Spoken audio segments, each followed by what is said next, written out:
Imagine standing beneath the shadow of the towering pyramids of Giza, watching the golden sun rise over the Nile. Or picture the frigid mist curling over the fjords of Scandinavia as longships glide silently across icy waters.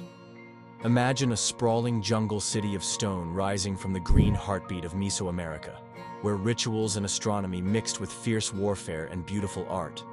These were the worlds of three of the most iconic civilizations in history: the ancient Egyptians, the Vikings, and the Maya. We often remember them through their engineering, their conquests, their gods, and their legends. But there's another layer we often overlook: the living world they shared their lands with. The animals that walked beside them inspired fear, reverence, and awe, and then vanished. Buried in paintings, carvings, and legends are creatures lost to time, extinct animals these civilizations once saw alive. These weren't just fantasy beasts, they were real, breathing parts of ancient life, many of them thriving in a world that was slowly changing, slipping away. Our ancestors didn't just watch the rise and fall of empires, they witnessed the extinction of species with their own eyes. Let's begin with the land of the pharaohs, Egypt, where life pulsed along the Nile and inspired one of the oldest continuous civilizations the world has ever known. Ancient Egyptian art leaves behind a record not only of gods and kings, but of wildlife. And among the most magnificent of them all was the Barbary lion. More powerful looking than today's lions, with black manes that framed their faces like shadows, the Barbary lion roamed North Africa from Morocco to Egypt. In Egyptian culture, the lion symbolized kingship, strength, and divine protection. Pharaohs hunted them not just for sport, but as a display of dominance over chaos. These lions were even kept in menageries near royal temples. But over time, repeated hunting and growing settlements forced them into smaller and smaller territories. By the early 20th century, they were completely gone from the wild. Once, massive wild cattle called aurochs also grazed along the Nile floodplains. Imagine a beast larger than any domestic cow today, with massive curved horns and a temper to match. Aurochs are the ancestors of modern cattle. But where cows are docile, aurochs were anything but. They were fast, powerful, and fiercely independent. In some Egyptian stories, only brave warriors could confront them. But as agriculture expanded and humans tamed the landscape, these wild giants had fewer places to hide, and fewer were born each generation. Hunting, disease, and loss of habitat led to their extinction, with the last known aurochs dying in the 1600s in what is now Poland. But the Egyptians saw them long before, roaming the fields, sometimes revered, often feared. And then there was the Bennu bird. Scholars believe this bird, thought to be linked to the phoenix of later mythologies, may have been inspired by a colossal species of heron, potentially the now extinct giant heron of the Nile. Descriptions of the Bennu describe a tall, elegant bird standing taller than a man, its long wings tipped with red and gold. It symbolized death and rebirth, the soul taking flight from this world to the next. But sometime in the distant past, this mysterious heron vanished. Whether from hunting, competition with humans, or changing river ecosystems, we'll never know. All we have left is the myth, and traces of feathers pressed into painted walls. Less majestic perhaps, but far more dangerous to everyday Egyptians, were hippos. Fiercely aggressive and responsible for more deaths than crocodiles or lions, the hippopotamus was both loathed and venerated. It was linked to the chaotic goddess Taweret, a deity of childbirth and destruction. Hippos trampled crops, overturned boats, and terrified fishermen. But over the centuries, they too were hunted extensively. Their tusks were valuable, their meat desirable, and as farmland spread along the Nile, their corridors shrank. While hippos still exist in sub-Saharan Africa, in Egypt, they had vanished from the wild by the end of the classical period. Animals weren't just background in ancient Egypt. They were integrated into the spiritual and political fabric of the society. Their extinction wasn't just biological loss. It marked cultural shifts, sacred stories losing their protagonists in real time. Another animal likely still roaming the forests during early Viking expansion was the European wild horse, known as the tarpan. These shaggy, nimble species were closer to the wild spirit of the steppes, than the smooth, disciplined look of medieval war horses. Vikings would have either hunted them or attempted to domesticate them, but tarpon populations were steadily shrinking even by the early Middle Ages. Habitat fragmentation, crossbreeding with domestic horses, and competition for grazing space ultimately doomed them. The last known true tarpon died in captivity in the late 19th century. Further afield, Vikings who came to the British Isles, and later even Greenland, encountered creatures equally unfamiliar.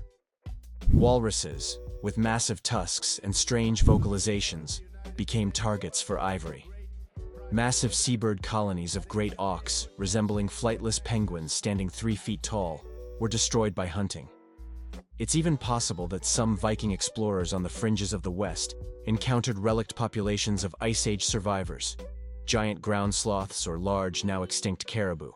These would have been rare, almost mythic creatures by then, slipping into oral history and legend as spirits or monsters of the forest. And this blending of animal and myth isn't limited to the Norse. On the other side of the world, deep in the jungles and mountains of Central America, another mighty civilization was emerging: the Maya. The jungles they called home were alive with life, and their mythology was thick with animals imbued with cosmic significance.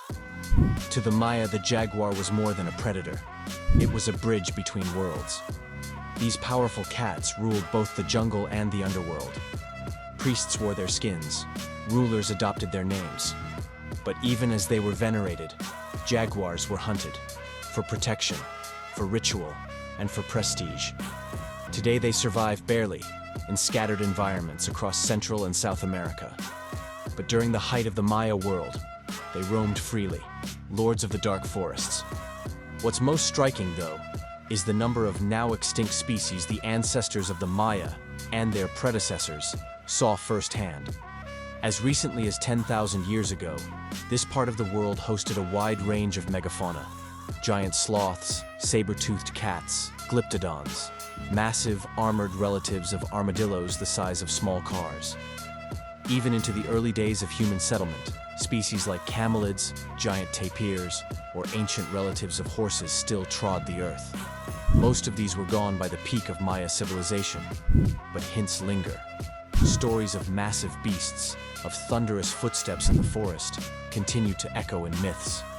Some rock carvings and ceramics even seem to hint at creatures that scientists can't conclusively identify. Animals that may have vanished within memory and were woven into story.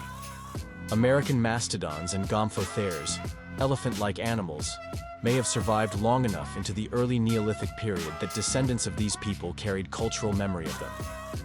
Imagine living in a world where such giants had only just disappeared, where the echoes of their trumpets still clipped through the canyons of time. Ecological collapse didn't always come from deliberate destruction. Often, it was cumulative. A few more farms here, a few more hunters there, a changing climate tipping the scales. Jungle became field, migration paths dead-ended in towns. Species that had lived for millions of years were gone in just a few hundred, or fewer. All of these civilizations, Egypt, Scandinavia, Mesoamerica, lived on the knife edge of innovation and loss. As they domesticated animals, expanded cities, and conquered new territories, they also quietly cleared away the wilderness upon which wild animals depended. Life and death, progress and extinction, occurred hand in hand. It's a powerful reminder that extinction isn't always a historical footnote. It's often an unspoken part of every cultural revolution. Behind every new road lies the memory of an ancient trail. Beneath every stone city is a vanished species that once roamed its future streets. The Vikings expanded across forest and fjord, proud of their conquest, unaware that every tree cleared was a step closer to silence for the wild beasts they revered. The Maya built civilizations in a lush but fragile web of life, not realizing the jungle couldn't give endlessly. In each case, the extinction of animals wasn't just a biological event. It was a quiet erosion of wonder, of spiritual meaning, and of balance between human ambition and the natural world. And the haunting truth is that we are facing these same choices today, just on a scale those civilizations could never have imagined. The animals that enchant our children's books, documentaries, and museum displays, elephants, tigers, orangutans, polar bears, are on their own precipices. They too, might one day be subjects of future digital scrolls, holograms, or AI documentaries about what we once had. The question that lingers through time isn't just how these mighty animals disappeared, but what role we played, and whether we'll repeat the quiet mistakes of the past. Because the giants didn't vanish with a roar. They faded with a whisper, under the grind of progress, necessity, and forgetfulness. Even today, these stories matter. They remind us that our ancestors didn't live in pristine Edens, untouched by change. They lived in environments that were shifting beneath their feet, just like we do now.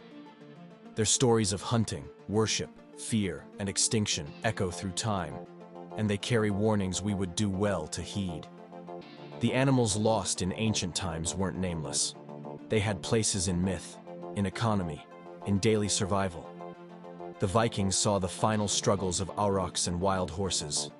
The Maya carried fading memories of towering giants. The Egyptians watched lions and elephants disappear from their lands. These are not fairy tales. These are real events witnessed by whole civilizations. Losses inscribed in tombs, painted onto urns, and whispered in fading legends. To remember these extinct animals is not just to cherish natural history. It is to see more clearly the civilizations that knew them, their beauty, their wildness, their vanishing. And in understanding what was lost, maybe, just maybe, we can begin to protect what remains. Provide a small footnote asking all to subscribe and all. If you enjoyed this journey through the lost wilds of ancient civilizations, don't forget to hit that like button, subscribe for more deep dives into forgotten history and nature, and tap the bell icon so you never miss a new episode. Every click helps us bring more stories like this to life. Thanks for watching.